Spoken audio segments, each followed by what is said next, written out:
Hey, xin chào anh em, chào mừng anh em đã quay trở lại với channel của mình. Trong video clip ngày hôm nay thì mình sẽ chia sẻ một vài cái điều cảm nhận của mình về cái trò chơi game Warpath ở những cái máy chủ mới.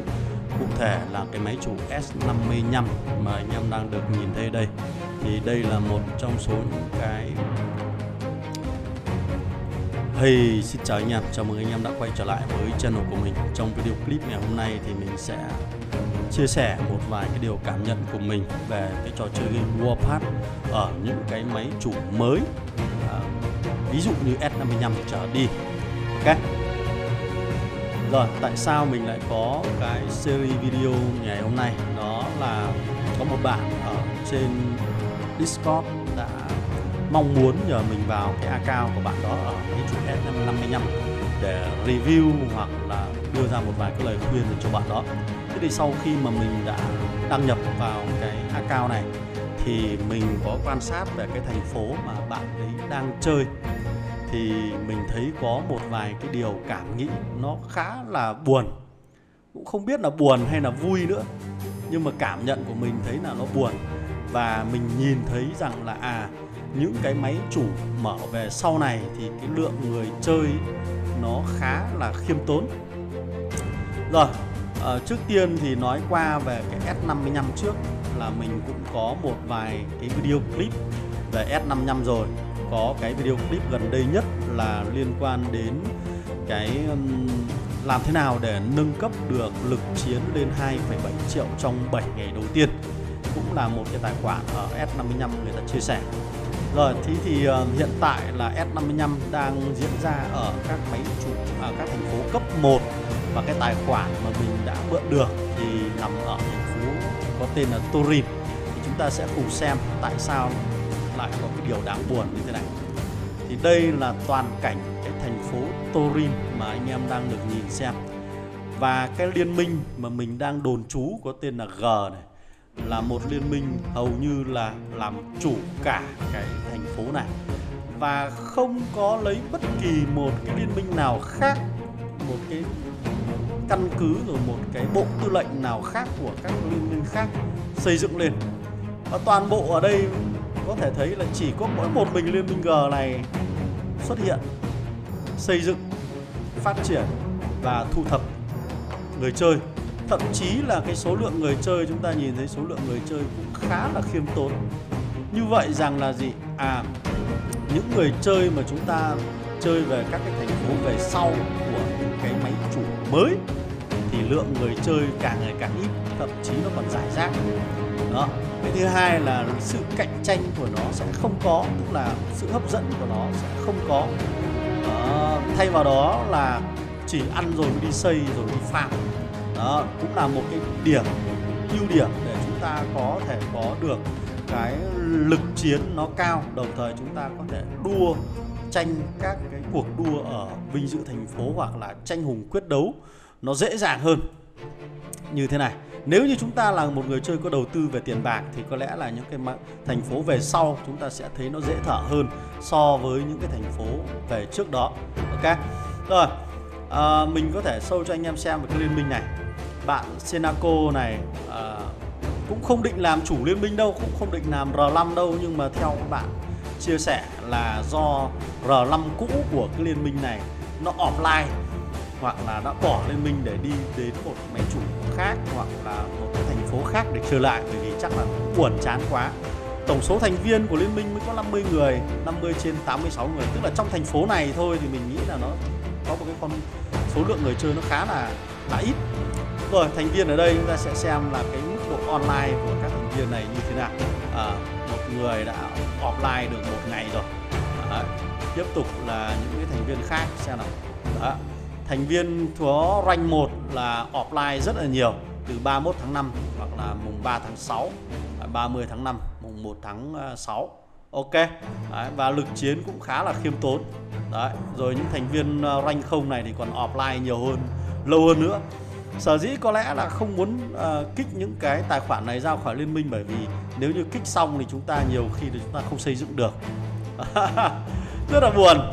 Cái hai nữa là số lượng thành viên nó đã ít thì cái cây công nghệ trong phần liên minh nó cũng không được nghiên cứu nhiều. Chúng ta nhìn thấy nó sự rất là nhàm chán ở đây, cũng không buồn nghiên cứu về tăng giới hạn thành viên nữa, bởi vì là có tăng thì cũng không có lượng người chơi nữa, đúng không? Đó, và với 6,7 triệu lực chiến này chúng ta sẽ xem bảng xếp hạng thành phố thì làm sao. Đó, 6,7 triệu lực chiến đã xếp top 1 của thành phố rồi. Nghe rất là nhìn rất là đẹp, đúng không? Trong khi đó những người chơi tiếp theo thì đang có 2 triệu, 3 triệu. Và top 10 thì sao? Top 20, top 30 là 1,7 triệu. Đấy, xem đến top 100. Okay. Top 100 thành phố đang có 616.000.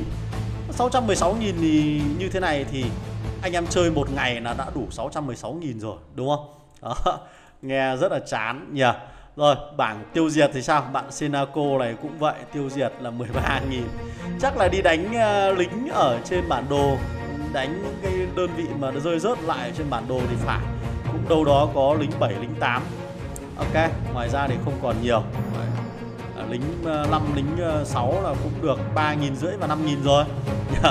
Đó, nhìn rất là hẻo lánh và rất là buồn chán. Rồi là bộ chỉ huy cũng cao nhất luôn, 24 cao nhất trong số này.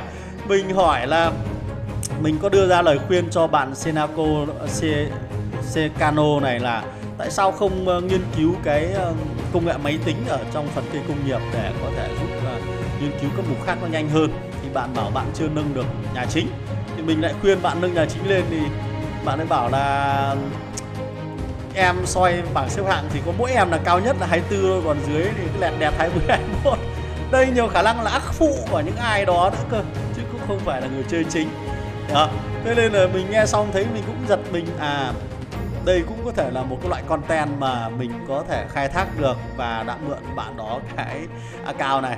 Nghe rất là buồn nhỉ. Thế là một lời khuyên dành cho bạn Secano đấy là gì? Sau khi mở được cái thành phố này, mở được các cái đầu mối giao thông thì có lẽ là bạn nên nhảy tàu thôi. Bạn nên bỏ cái con tàu G này đi. Thay vào đó là chúng ta nên đầu quân vào cho những cái liên minh thuộc các thành phố khác, hoặc là thuộc cái cụm đầu của S55 thì nó active hơn, nó hoạt động nhiều hơn và nó năng nổ hơn để chúng ta có nhiều sự kiện hơn. Chứ như thế này thì nhìn ngay cả đến phần thu thập tài nguyên thì cũng không thấy có nhiều người nói chuyện cho lắm. Rồi, nghe rất là buồn, chơi game như này đúng là thủ dâm. Mà khi mà đã chơi một mình kiểu buồn chán như này rồi thì đôi khi là anh em sẽ rơi vào cái tình trạng mà chúng ta là nông dân chân chính luôn. Mặc dù là tâm lý không muốn là nông dân đâu, nhưng mà cái ngoại cảnh đem đến bắt chúng ta phải là nông dân. Và chúng ta muốn đánh đấm lắm chứ, nhưng nhìn xung quanh cả bản đồ chả có ai cả. Rồi, nghe rất là buồn cười nhỉ. Rồi, có lẽ là đến clip đến đây là tạm dừng. Đấy là một vài cái chia sẻ của mình về những cái thành phố mới, những cái thành phố về sau của một cái máy chủ mới. Thì cái điều này nó đi ngược lại so với những cái thời mà mình chơi. Thời mình chơi trước đây là các cái phiên bản version 1.0 rồi version 2.0 thì cái lượng người chơi nó đông lắm. Nó đông đến tận cả những thành phố về sau này này. Đấy, nó đông như thế cơ mà. Đấy, thậm chí là cả cái khu vực Bắc Âu và Trung Âu này nó thành lập đến khoảng độ 2 đến 3 cái family, tức là 2 đến 3 cái gia đình cơ. 2 đến 3 gia đình nó thực sự là mạnh. Đó, chứ nó không hẻo lánh như thế này. Thậm chí nếu như cái máy chủ nào mà biết chơi rồi ấy, thì nhiều khả năng cái tính cạnh tranh nó cũng không có đâu. Và đôi khi nó thống nhất được sớm thì chúng ta lại farm nó sớm hơn, nó buồn chán hơn. Nó không có một cái sự xung đột nào cả, chỉ người chơi chỉ có thể ăn rồi mới đua sự kiện. Đó, cũng không thấy có máu me đánh nhau nhờ. Đấy là một cái điều rất là đáng tiếc đối với những cái máy chủ mới, thậm chí là những cái thành phố về sau. Và đó chính là cái lời khuyên mà dành cho những người chơi mà chúng ta muốn có tính cạnh tranh hoặc là có sự try hard nhất định, thì có lẽ là lên tham gia vào cái cụm đầu tiên của một cái máy chủ mới. Đó. Còn nếu như mà bạn là người chơi mới tìm hiểu cái trò chơi game này thì có lẽ là lên tập trung vào những cái thành phố về sau, thì chúng ta sẽ dễ thở hơn và chúng ta sẽ tiếp cận được cái trò chơi game nó từ từ hơn.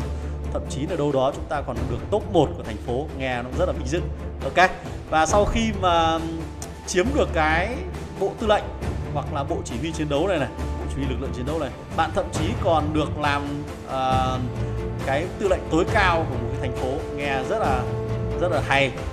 Thì khi đó là bạn có thể nhảy tàu sang một cái liên minh khác, và để cho cái liên minh này một cái ác phụ mà mình thuộc quyền kiểm soát của mình, thì mình sẽ dễ dàng để điều khiển hơn và dễ dàng để phối hợp với những người chơi khác ở những liên minh khác hơn. Ok, rồi cuối cùng xin chào và hẹn gặp lại anh em. Chúc anh em S505 chơi game vui vẻ và có những định hướng tốt cho tương lai, đồng thời sự phát triển tốt để chúng ta có thể phấn đấu trở thành một trong số những máy chủ vinh quang ở trong cụm 50 này. Ok, rồi goodbye.